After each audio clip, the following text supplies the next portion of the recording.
politics, religion, people cussing you out, road rage, getting into a fight with somebody, getting into an argument with your boyfriend or girlfriend, just having somebody be an idiot or an a-hole, somebody's taking your personal belongings or items, somebody pushing you, somebody provoking you, somebody trolling you. Yada, yada, yada. There can be 101 ways for somebody to piss you off. And chances are it's going to be a live, real human being. It's not going to be an animal or a force of nature. In my observation, the vast majority of that which ticks a person off and drives them over the edge into madness, anger, or insanity tends to be creatures that look like you and me. Real, breathing, live human beings. And it tends to fall into the range of what is stupid or silly, or what is mean-spirited and not nice. Silly or mean, including a person being an a-hole, or a jackass, whatever. There's a reason why we have these words in use. Or it can just be a person who may not be necessarily stupid, they're just mean. They have a cold heart, they have a cold-blooded sense of malice, and there's no reason to be that way. They may not even be provoked. They can just get out of their way and be the devil. Things like this can piss you off most of the time. You do notice that in your workplace, in your home, people tend to complain about other people. They don't complain about animals or forces of nature, but they can. But they tend to complain about other people.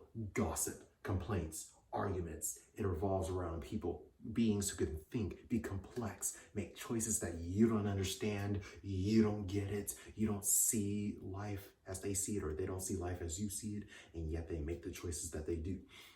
This will drive you over the edge. If it's not people, it can be animals or forces of nature. It could be your dog eating your food, obviously. It could be that it's a rainy day, you don't like the rain. You can just be in a bad mood over no reason, and there's no explanation for it. But for the vast majority of cases, it's people, plain and simple.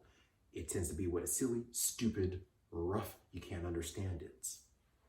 And you just have no answer to that kind of person or situation. Now, for a personal example for myself, what can piss me off? A messy house. Who makes a messy house? Not the house itself, a person. The person can make a messy house. If it's a dog messing up my space and environment, oh man, I'm not going to be happy about that either. But for the most part, being disorganized and messy, I don't like it. I want my space to be clean, happy, and good.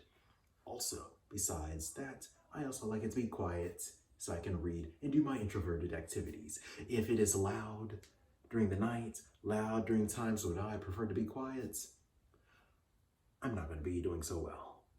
And so the environment can shape a person. I like it to be clean, organized, quiet, and for the most part, problems may arise when another person is loud, or another person is disorganized, or if a person is doing something that I just don't understand or I think is stupid, which in general, we don't like stupidity. We like to be smart, and we like to be thought of as intelligent human beings and creatures. You understand me right here? I hope you do. We like art. We like it to be beautiful. We don't like it to be crazy, hideous, and ugly, at least for me. It's just a personal preference. But as for you, what ticks you off? What drives you over the edge? What makes you filled with anger? On the other hand, what satisfies you? It's a continuum. People are different, situations are different, but it's people who can create problems, create solutions, and create something in between that is hard to explain. So that's all from me. I explained my part of the story. I explained what can drive you or take away your last nerve. And indeed, it is not a happy thing to be annoyed. You're not in a good position to be irritated. And we don't like devils and silly people. But anyway, I'm done. Speak in the comments. Tell me what you think. See you later.